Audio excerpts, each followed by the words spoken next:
El Jefe. Special yan, special. El Jefe, Nokma. Teka, alam mo, Jojo, naiisip ko, no? Sabi kasi sa akin, malakas daw ang signal sa Mindanao. Ah, talaga? Oo. Anong Wala signal? akong alam na lugar sa Mindanao eh. Ah, ganun ba? Ako meron, pare. Anong alam mong lugar sa Mindanao? Marami actually. Lanao del Norte. Lanao del Norte. May kilala kang taga Lanao del Norte? Mabigat ang kakilala ko doon. Magaling. Oh? Sige. Great man of peace and order, pare, ang tawag sa kanya. Okay. Kasi marami akong gustong itanong sa kanya. Mga stereotype, pag sa Mindanao, di ba? Pagka... Hindi ko alam kung may alam siya sa stereo. Hindi, stereotype. Stereotype, oo. Talaga eh. Pwede ba? Nasa Manila ba yun? Nasa Manila yata, pare. Asa yung telepono mo? Magic yung telepono mo. Ako tawag ko. Sige, ano ko muna. Nakalock eh. Nakalock ba? Ayan, okay na. Sige. Marami ka. Wala. Yung scandal mo, tinanggal mo na. Kasi pare, nalipat na sa akin eh. Ito, pare. Hello, Mayor. Magandang, alam mo naman, Mayor. Punta ka, nasa ka ba? Nandito ka ba sa area? Nandito ako, kasama ko si Stanley Chi eh, sa men's room eh. Pumunta ka naman dito para magkakwentuhan tayo tungkol sa Lanao. Sa lugar. Bigay mo yung address. Pwede. Ikaw no, ito Mayor si si Stanley. Ay. Hello, Mayor? Mayor? Nasa baba ka na? Nasa elevator na raw eh. Kita mo. Sabi ko kasi. Bilis Hindi ba nga nandiyan? Bigyan ng mga sarap kasama, mabilis. Sige. Umaksun agad. Sige, sir. Andiyan na eh. Andiyan na? Oo eh. Bilis. Oy, ayun na! Mayor! Oy! Hello, Mayor. Upo kayo, sir. Mayor, magandang buhay sa'yo. Kumusta po, Mayor? Okay lang naman po. Actually, kararating ko lang, no? Madaling araw dumating ako sa Manila just for this program natin. So, I would like to take this opportunity na pasalamatan kayo for having this opportunity. Kasi bihira lang kasi mangyari ito. So, kahit pa paano, mairi pa namin kung ano yung mga concern natin sa municipality of Nonongan. Thank you po. Kung bihira man pambihira naman ang aming guest ngayon. Oo. Alam mo, Mayor. Mayor Marcos Mamay ng Nunugan. Yan. Nonongan. Talagang Jo, ang galing ng contact mo. Sabi ko Big nga time. Alam, lahat yan, nandito sa utak ko pare, naka-register yan. Si Mayor, ikaw ang daya mo Guest siya sa TV5. Hinatak mo sa One News. Galing mo rin Kita mo naman.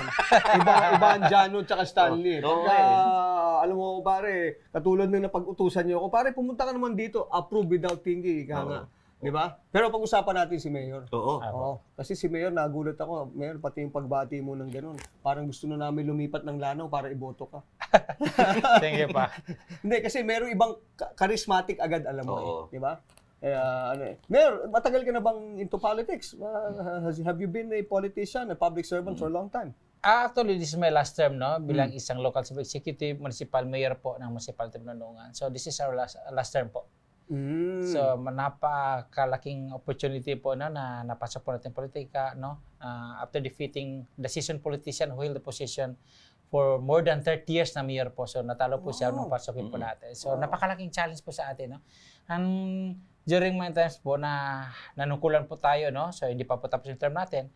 So, na-realize na po lahat ng mga programa po natin, no?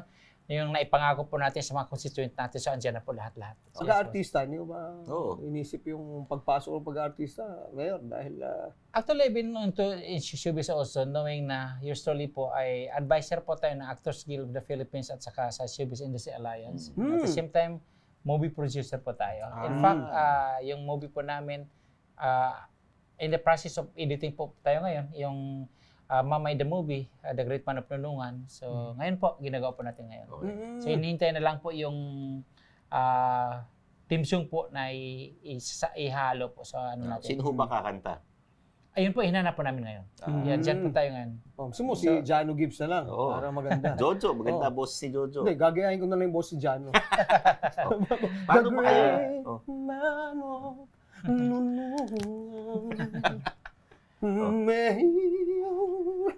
Actually, may kanta na po. Meron na pala kanta. Tinigil ni Mayor. Actually, may kanta pa. Tinigil na eh. It is one way of saying, wag mo. Unang palitan, okay na. I mean, may kanta na po na gawa po niya, no? Kinumpos po ni the famous composer, no? Si Benny Saturno. Si Benny. Magaling si Benny. That's good. That's good. So, singer na lang po ang hinahanap ngayon. Ganun. Marami tayong magaling na singer. Kaya, Kung kayo ba papipiliin, sino bang gusto nyo kumanta ng theme song ng pelikula mo? Actually, di ba iba kasing genre eh. Depende po sa boses ng mga singer. So, doon po ibabagay sa kanta na ginawa po ni Benny Saturno. Sino nirekomenda niya? Actually, marami po. Marami po. Sobrang dami po. So, depende po. Kasi kung sino po yung mapili na kakanta, baka baguhin naman po yung pitch at saka Depende po sa range po ng boses na kakanta. Pero yan nakikita ko dyan, Mayor, it has to be someone with medyo serious ang niya para balad yan, I'm sure, no? Yes po. Di ba? So kasi yan yung parang nilalagay isinasa yung liriko parang buhay mo at ng lanaw, tama ba? Opo. At saka mostly parang ini-incorporate po namin, pinaluan po namin ng mga Muslim na musical instruments para maganda po ang dating ng kanta po. Maganda yan. Tulad ng mga kanta ng Freddy Aguilar. At least yung kung ano yung ginagamit dun sa Mindanao na mga tugtugin, yung masasabi nating sariling natin. Yung sounds, nai-incorporate yung mga lalo yung mga percussion. Di ba? Galing ha? Pero how long did you, ito ba matagal mo ng Mayor, gusto mong nasa mo na yon na maging ehemplo via isang movie? Or Actually, after a series of guesting ko po sa national to international na stations, so they came up with the idea na why not produce a movie? Tapos isabuhay mo sarili mo. Kasi kumbaga sabi nila, kapili-pili ko lang po yung story po natin. So nandun po napaloob yung childhood po natin hanggang naging public servant po tayo. So at the same time, na-highlight po doon yung family feud o yung reader na tinatawag sa Muslim para maintindihan po sa buong mundo kung ano po yung read or naging culture po ng mga Muslim. I'm sorry, Rido. Or family feud, yung kumbaga ubusan ng clan. Lahi. Yung pala, yun ang parang ubusan ng lahi. Gusto ko lang malaman kung ano yung pinanggalingan kung yung sabi mo from kabataan to yung youth mo and then yung Rido. Paano nangyari yan? Is it alright? Hindi pa naman natin sasabihin yung talagang but quick kwento lang Mayor. Yung regarding sa family feud. Actually po yun nga po, kaya po namin i-highlight kasi dagdag po kasi sa being sa galing po tayo sa mahirap, no? Kumbaga po gusto po natin ipaalam sa mga tao, lalo na sa mga kabataan na hindi makapag-aral sa kahirapan. Kumbaga poverty is not the hindrance to success.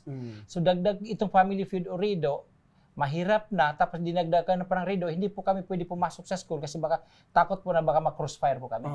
So, naghihirap na dahil mahirap yung pamilya, tapos dagdag po yung family feud. So, anong ginawa po natin para makatapos ng pag-aaral despite of all those odds?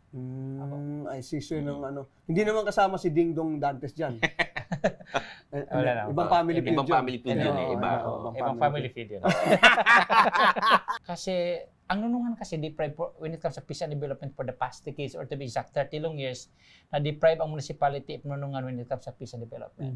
Unstable yung peace and order, walang development, walang accessibility, walang pong daan. Yes, yun nga po. Then walang electrification. So it was a neglected town. So luckily nang manalo po tayo after defeating the seasoned politician who held the position for the past more than 30 years since martial law. So yun, nagkaroon po tayo ng accessibility ng daan.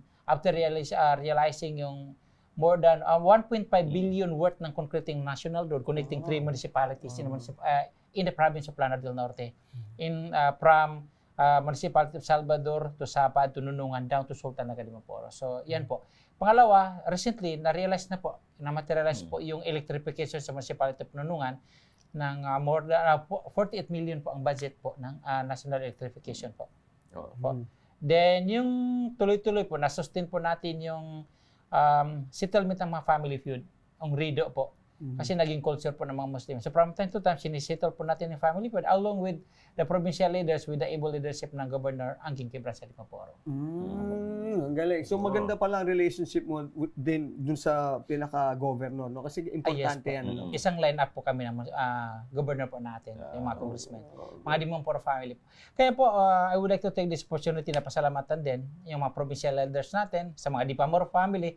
Kasi who would have to na magiging ganun ang Lanao del Norte dahil po sa panunungkulan nila. Maganda po panunungkulan ng Dimamporo. Kaya doon po kami. Isang line-up lang po kami. Okay. So ang kagandahan din, napaka-unique po sa Lanao del Norte. Kami po, kung ano po yung utos, mandato ng taas, yung mga provincial leaders natin, doon po kami. Isang ano lang po kami. Adhikain po kami. Paano ho nyo nilalabanan yung stereotype sa Mindanao? Okay, so magulo daw, parang delikado, no?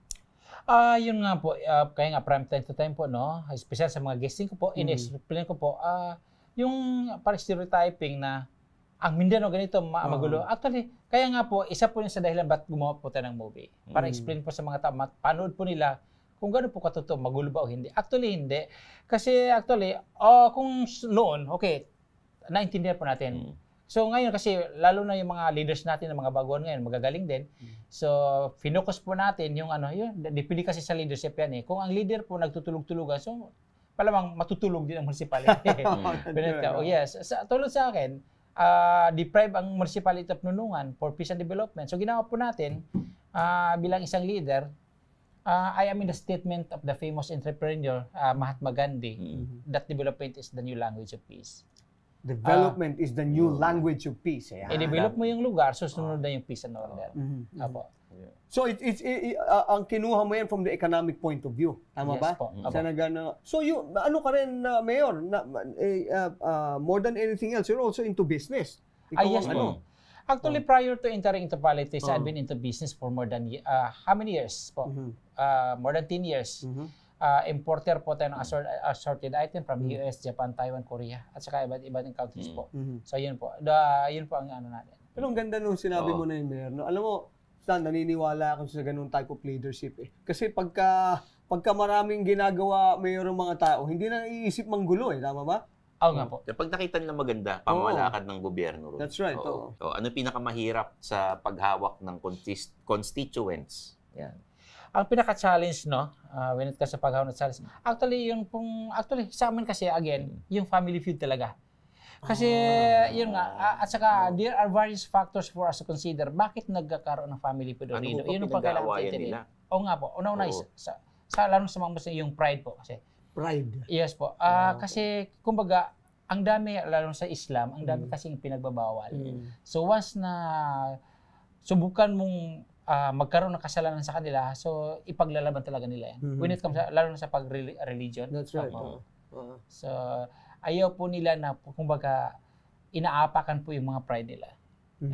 So, it's medyo, pag nasaktan yung pride ng mga Muslim brothers, nagsimula yung clash. Yes, na, tapos, generational ba yan? Talagang hanggat sa mga kanununuan o gano'n? Kaya nga po ubusan na clan po yan lahi. Pwede niyo po kami bigyan ng idea kung paano yung nagsisimula yung ganung tampuhan, yung natatapakan o nasasaktan yung pride? Actually, ang pinakamalaking factor po niyan, tulad sa mga babae. So, ang dami kasing bawal. Kunwari sa babae, ultimo, hawakan mo ng sa any part ng katawan niya, bawal. So, once po malaman ng mga relatives po, kahit mag-boyfriend at mag-girlfriend, bawal pa rin. Actually, kung sa pinaka-stricto po na in the strict sense, hindi talaga dapat. Actually, bawal. Yung mga, sa Islam, yung, kumbaga, boyfriend, girlfriend relationship, wala po eh. Mostly kasi parang, predetermined. Yes po. Yun po ang ginagawa natin. Kasi yun, bawal po. Not totally bawal, but then as much as possible, iwasan po yung mga ganun. Kasi nakakos po yan ng gulo eh. Yung pagkakaroon ng boyfriend-girlfriend. Kumbaga usually nangyari sa amin, kumbaga usap-usapan ng mga parents na ganito, yung anak mo. Kumbaga fixed marriages, parang sa mga Chinese natin. Not totally fixed marriage, pero actually sa panahon kasi ngayon, kumbaga nakaka-adjust din yung iba. Actually, yun ang maganda sa isa sa ng Islam, very sila, yung very conservative. Conservative po. And they put the women in high regards. No? Kaya Pero alam mo, Mayor, ito, Stan, ko lang. I was one of the first ever Christian best man in a Muslim wedding. Wow. Matagal na yan, Mayor. Ito, i-share ko lang sa'yo para maano ni Mayor. Para nandun na ako, no? Pababa na kami. Pagbaba namin, Mayor, may mga humarang. Nakamag-anak. Nung akala ko away. Di syempre, barkada ko yung Muslim. Sabi, hindi, pare. Sabi ko, ba't tayo hininto? Hindi pa. Tapos, yun, nagbigay, may additional dowry pa. You know? So, that's how they, Mayor, it still happens. Okay, actually part po yan sa wedding. Ayun, hindi sinabi sa akin ng kumpare ko. Kumbaga, parang katuwaan lang din. Katuwaan. Kumbaga, so parte ng pamilya, ganito, parang may mga portion na para sa mga pinsan, iba yun, para sa mga second degree cousin, parang gano'n. Parang katuwaan din na, kumbaga, kahit maliit na bagay, pero napakalaking halaga na yun sa kanila. Parang may halaga sila, kahit piso man lang yan. So, kaya nagulat lang ako, Mayor, kasi hindi naman yun nakwento sa akin. Then, pati ikaw nagbigay ng dowry? Ha? Ikaw nagbigay ng dowry? Hindi, humingi ako doon sa nagkakasama. Parang di ba? Kaya, pero napakaganda kasi, yung hanggang ngayon, na-preserve pa rin yata yung ganyang klase. Yung culture. Culture niya. Paano nyo napanatili yung peace sa nunungan kung may mga family feud nga po? Paano nyo pinagkakasundo yung mga tao ron? Sa akin naman, during my assumption, so nag-create ako ng Radio Settlement Committee. So kami na po yung gumagawa ng ganito. Tapos every time na may isi-settle na family, pwede po ito ang gawin nyo. Tapos may mga strategies na kailangan po i-present prior to settlement. Para yun po, para magiging genuine po, no? Matibay po yung settlement ng family feud. So pag may sinisettle kami ng mga rido, although kaya ng label namin sa municipal, pero idinudulog po namin sa province para kahit paano makredit po sa kanila. Kasi may budget din ang provincial government when it comes sa settlement ng family feud. Maganda, no? Ini-involve nyo rin mga imams na andon, no? Yung mga siyempre para andon yung blessing na kailangan. Yes po. May budget pala yan. May budget, maayos pala sa kanila. Kasi dito sa atin, pare, sa Manila ho kasi, sinisettle yung mga family feud na ganyan, kailangan may trio tagapayo, tsaka sa face-to-face ginagawa.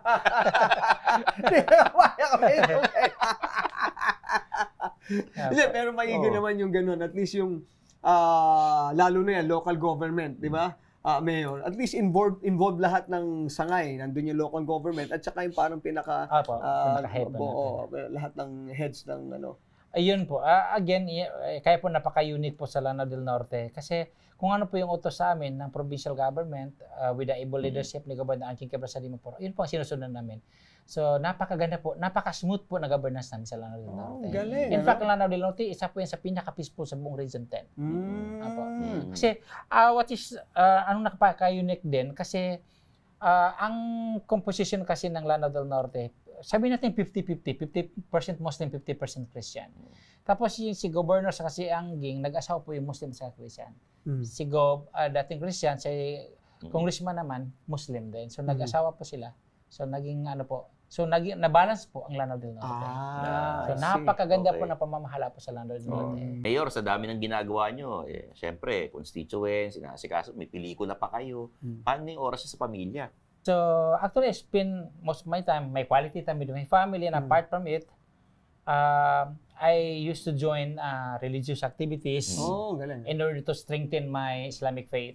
Yan po ang pinaka-maganda doon. Yan ang pinaka-importante po. Kahit paano, no matter how busy we are, we have also to give time with our family at the same time sa mga religious activities po. Maganda yan, Mayor. That will complete you as a person, balance.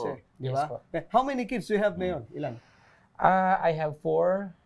Then, apo, may 2 na. 2 apo na? But you look very young, Mayor. Hindi ka naman... Maaga po nag-asawa. So, doon ko rin na-realize na may advantage din yung pag-aasawa ng maaga. Ganun ba? Kuminsan, dinadaan gumagano kasi, Mayor. Parang, nung una, na-realize mo, parang disadvantage ata. Pero may advantage din pala. Oo nga po. Actually, ang dami kasi nasasabi na, huwag kayong mag-asawa ng maaga. Sa akin, di naman sa pinopromote natin yung pag-asawa ng maaga. Sa akin, na-realize ko din, lalo na pag politician, kasi noong sa edad ko ngayon, kasi 45 lang ako, tapos noong may apo na ako, ganito. So, who would have thought na magkakaroon tayo na ganito, apo sa ganitong edad. So, minsan, dinadaan namin sa joke. May advantage pala yung paglalandi na maaga.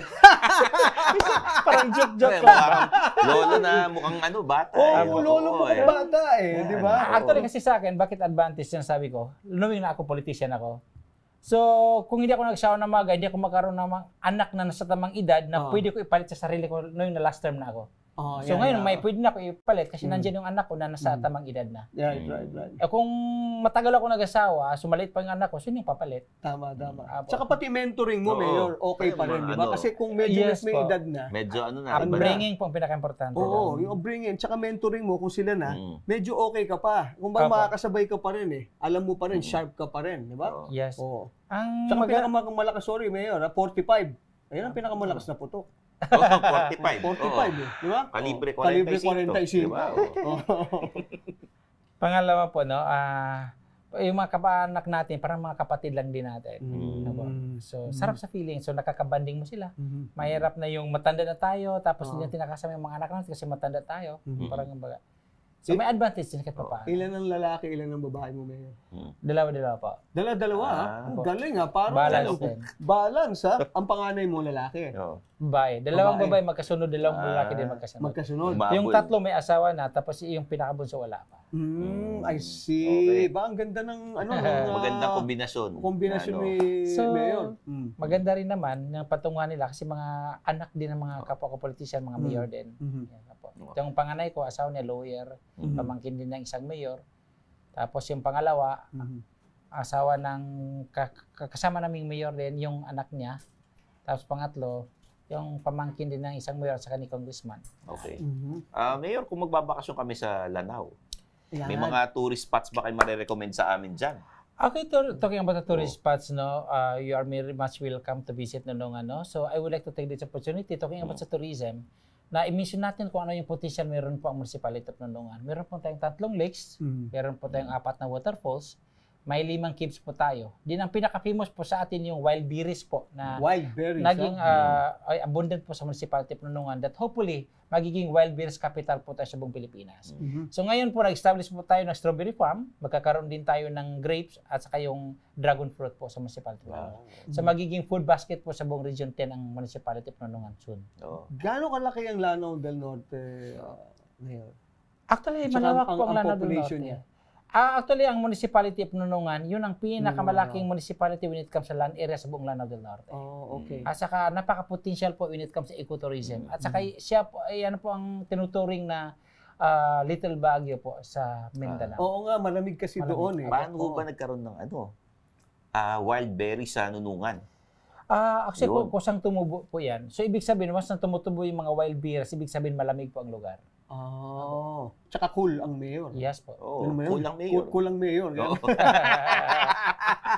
Pero alam mo talagang, pare nung Stan, nung pa, yung Lanao talaga is known for cold weather. Cold weather. Marawi is also cold weather. Yes po. Di ba? Kaya bakit sa Baguio sila nagpupunta lagi? Ba't di sa Lanao? Hindi. Bakit nga? Sa Nonongan tayo. Sorry to say, sa atin kasi, maraming factors na pwede natin i-consider una-una yung peace and order. Isa din yun. At sa pangalawa, yung accessibility. So ngayon, I would like to i-promote din ang municipality of Nonongan kasi kumbaga yung negative perception nila, lalo lang sa Mindanao as a whole, na pag Mindanao magulo. So no, it's not. Tanggalin po natin sa isipan natin yun, mga stereotyping na yun na pagulo ang Mindanao. Ang dami pong pumupunta ng Nonongan. Napaka-potential po ng Lanao del Norte, buong Mindanao. Kasi ano kayo mangyayari sa buong Pilipinas kung wala Mindanao? That's right. Mga natural resources na sa Mindanao lahat. Food basket natin. Magugulat kayo kung anong makita niyo sa buong Mindanao. Ang dami mga tourism spots na magaganda sa Mindanao. Okay, tourism spots sa Nonongan. Is it beaches, Mayor? Ano ba? Beaches or mga... Actually kami, nasa remote kami. Although nasa remote kami, may mga lakes kami. Lakes. Yung nasabi ko nga, may 3 lakes kami. Waterfalls. May waterfalls, magandang waterfalls. So, although nasa remote kami, pero andun po yung mga napaka-potential po when it comes sa ecotourism. I can just imagine kung gaano ka, talaga yung ng nature mo, nature tripping ka talaga pag nagpunta doon. Na-imagine ko na pag nagpunta tayo roon, magka-courtesy call tayo kay Mayor. Kay Mayor. Diba? Ano ba masarap na pagkain sa Nonongan? Actually, yung mga Muslim, mga Maranao delicacies, yung one time nakadala po tayo dito, yung amik, dudol, tiyatag, marami pa po, ang dami. Hindi po kasi nakadalay para makita po ninyo. So hopefully time will come that you'll be able to visit Nonongan. Alam mo, ang gusto ko diyan, Mayor, pare ko yung yung kasi pag Ramadan, may mga barkada rin kami ng mga Muslim brothers natin. Pinapapunta niya ako, pare, after 6 o'clock. Kasi grabe na yung doon, lalo yung curry rice. Masarap yung masarap yun, pare. Oo, di ba? Yung biryani. Biryani ba biryani. Sa kanya ako unang nakatikim noon, pare. Ang sarap noon. Authentic doon pag tayo sa... Di ba? So of course, you you practice that, no? Yes po. Fasting, yung Ramadan, pag-aayuno po yan. So yung sinasabi na pagkain ng before 6, yun po yung breaking of the fast. Yun yung parang pinaka binge na yan, tuloy-tuloy kung lahat na lang pwedeng kainin. Except of course the other, yung isang bawal sa atin na yung pork. Actually, pag yung bawal sa kanila, mabuti yan pagka binawalan rin natin kasi bababa yung BP natin. Diba? Pampataas ang BP yun eh. Talaga? Yung mga BP kaya nga BP no? Baboy at pork. Babay yun eh. Di ba? Pero, let's talk about yung mga hobbies ba? As a mayor, what do you do? Do you swim? Do you watch your sports? What keeps you busy as far as fitness is concerned? Because fit na fit ang dating mo, Mayor eh. Actually, regular na ako po yun, naglalaro po ako ng tennis. Paano kayo ni Jojo? Nagte-tennis din yan eh. Naku, talaga tennis ha? Okay, baka class A ka ba, Mayor? Baka class A ka. Class AB po, always beginner. Always beginner? Okay yan ah. Okay Pwede, may natutunan ako, Mayor ha? Class AB ha? Saka naglalaro, Mayor. Marami bang tennis court doon? Minsan dito sa Manila, din sa amin din. Sa Cagayan de Oro, sa Lanao del Norte. Minsan yun. Malayo ba pong Cagayan de Oro to Lanao? Or, it takes 3 to 4 hours po pag-travel po. Dapat pala, pag maglalaro tayo, dito na lang. Tayo na. Pwede, Saka pag in Manila, where do you stay? Sa QC po. QC? Sa Manila. Depende. Kasi ang kundo ko po nasa Ortigas. Dapat pwede tayong maglaro pa ng mag-tennis pala one of these days soon. Si Jojo, nakikita ko, mag-isa lang naglalaro. Meron ako na Mayor yung bumabalik-balik. Meron siya eh. Nakikita ko eh. Nag-iisa ka dyan, solo flight eh. Di ba? I'm very excited Mayor with yung yung movie niya. Yung movie mo eh. Anong ating expect with your movie? Actually, yun nga po ang i-highlight sa movie natin, no? Yung kailangan po inviting Luzon, Visayas at Mindanao na panoorin niyo po ang movie na to. Napaka-inspiring po ng movie natin, no? Na-highlight po dyan yung poverty is not a hindrance to success. Para kahit pa paano maturuan po natin, no? Mabigyan natin inspirasyon ng mga kabataan na hindi makapag-aral sa kahirapan. Opo. Pangalawa, na-highlight din po again, yung nabanggit ko kanina, yung Radio Family Feud para maintindihan ng buong mundo ano yung radio or family feud na naging culture ng mga Muslim. So, yun po. So, kaya nga po, guys, panoorin niyo po, napaka-inspiring po na movie na to. Sino ang bibida dyan? Okay, starring Jeric Rabal, Aramina, Victor Neri, Polo Rabales, TJ Marquez, Ron Angeles, marami pa po. Si Julio Diaz, Sheila Delgado, marami po. Marami mga cast po. Napansin ko sa marami, kaming dalawa lang ni Stanley, hindi kasama. Sana sinama nila kami. Sino ang director? Okay, of course. Directed by Direk Bubuitan. Si Buboy. Magaling si Direk. Yes po. So, may maraming movie po na ipoproduce pa natin. Siyempre. Maganda naman talaga yung maganda yung mga biopic na ganito, Stan. Kasi merong pinanggagalingan. Ibig sabihin, hindi siya yung maganda yung mga kathang isip, no? Pero kung merong, kumbaga, may hugot, alam mong totoong nangyari, as an example, mas makaka-relate ang tao eh. Di ba? Pag ikaw, nagkaroon ka ng biopic, alam ko nung title. Ano? Jojo A. The Late Night Legend. Ganun ba? Ganun ba? Akala ko all the way lang eh. All the way lang eh, di ba? Hindi, pag all the way, iba yun. Akaganda ni sa movie, sir, na if I'm not mistaken, kasi na-promote po, naipakita din po yung mga anong meron sa Mindanao, lalong-lalo na sa Lanao del Norte, sa Municipality of Pulungan. Andun po yung mga culture, nandun, na palabas, na ipakita po doon. Ganda, tapos kung anong po yung meron sa Nunungan. So, nakalimutan ko kasi kanina, kasi ang Nunungan kasi was recently declared as ASEAN Heritage Park, yung Mount Inayawan Range National Park, no? So, yun po, na-celebrate po natin yun. So, bihira po mangyari yan. So, pang-apat po yun sa buong region, na-declare po. Ang Mount Inayawan Range Natural Park as a Sian Heritage Park po. So kasapi po tayo sa buong Asia. Wow, congratulations. Galing. And it takes one leadership that you have, Mayor, to have this realized, no? Kaya magaling ang liderato mo. So, ito ngayon, sige. Gusto ko lang malaman kung kayo ay nasa social media. Alam ba? Social media. Pati TikTok mo si Meron ba kayong Instagram, Facebook? Yes po, kompleto po tayo. May Facebook, may Instagram, may TikTok, lahat po. YouTube. May YouTube din po. May YouTube ka rin, ha? Yes, kompleto talaga, ha? Updated ka, Mayor, sa lahat, ha? Yes po. Tayo na po mismo yung nag-upload kung ano meron ba tayo. Hands-on po tayo, yes po. So, yan pinaka-importante kasi sa leader na yun ang pag-usapan natin. Pinaka-importante yung leadership na dapat sana yung leader should serve not to be served. Pinaka-importante. That's right. With great power comes great responsibility. Ika nga ni Spider-Man. Oo nga. Hindi, si Uncle Ben nagsabi nun. Spider-Man the movie. Hindi, sinabi nga ni Uncle Ben kay Spider-Man yun. Okay, Spider-Man the movie. Oo, yan. Pati mo ba yung pagkakalunan natin, no? Wala ba? Pero yun, sinabi nga ni Uncle Ben. Mayor, malakas ang signal talaga sa Mindanao, ha? Malakas ang signal. Kasi ang men's room, itong long conversation, tuwing Biyernes, alas 9 ng gabi. Yan, the men's room. Di si Mayor na natin. Ikaw na mayroong magsabi na manood sila sa episode mo sa men's room. Yes, Luzon, Visayas, Mindanao. Panoorin niyo po ang episode na to, no? Sa The Men's Room, private men's room, no? The men's room. The men's room pala. Okay. So, again, napakagandang episode po to. So, at least kahit po paano, no, ma-inspire ko po kayo. So, alaman niyo kung anong party, kung anong pong meron tayo. The Municipal Mayor ng Municipal Pinunungan. So, maraming salamat po. Then, I would like to take this opportunity, pasalamatan po kayo lahat. Sirs, sa mga opportunity na to.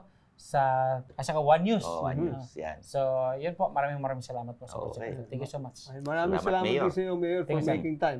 Thank you, sir. Yung mga hindi nakapanood sa One News, nasa YouTube tayo at sa Spotify. Hanapin nyo lang kami. Sa ating social media. Thank you. Network. Kompleto yan. Sir, maraming salamat again, Mayor, for your time. Maraming salamat, mabuhay ka at lahat ng mga taga-Lanao especially. At natutuwa kami na ganun kagaling ang liderato ng Lanao. Okay? So, magpalawig pa sa iyong nawa ang iyong let your tribes increase, ika nga. Diba? In Islam. So, sa ngalan po ni Jano Gibbs, ako po si Jojo A. And I'm Stanley Chi. Siyempre, kasama si Mayor. Thank you po. So, Men's Room. Friday, 9 p.m. O nga pala, meron pa tayong mga bulungan na ano. Oo nga, dapat ako. Yan, ikaw magbulong. Yan. Ay, oo nga pala.